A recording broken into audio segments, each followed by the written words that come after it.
對唔住啊，我唔知係你嚟。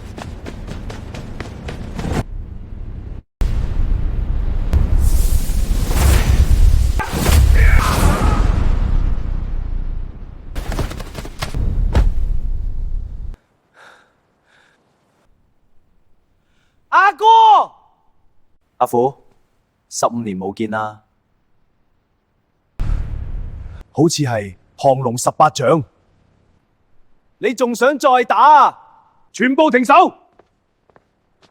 果欄唔係打交嘅地方，伯父，俾佢哋走。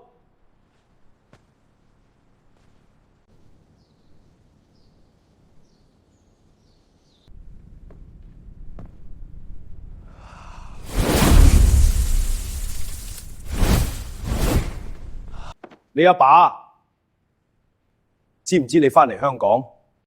我返嚟幾日就走，你唔好通知阿爸。你切記唔好再喺香港展露降龍18掌，俾人知道你係長空嘅繼承人，你就好危險。記住啦。知啦。你冇事啊嘛？有啲痛，但應該冇大礙嘅。喂，我可唔可以送你返去啊？你可唔可以送我返去啊？我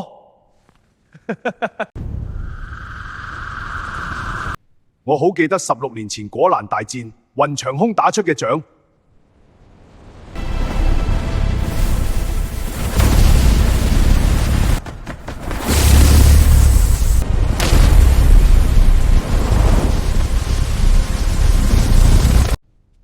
識降龍18掌嘅一定係長空嘅後人。嗰次雲長空好似打不死咁，受重傷一陣間就可以復原再作戰，好得人驚。後嚟先知道雲長空身懷祖傳天蠶神功，古典記載天蠶神功有治愈神效，練到高層次仲可以起死回生。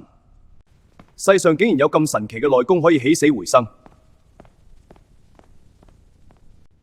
我60大限就到，而家竟然有一線生機，我一定係命不該絕。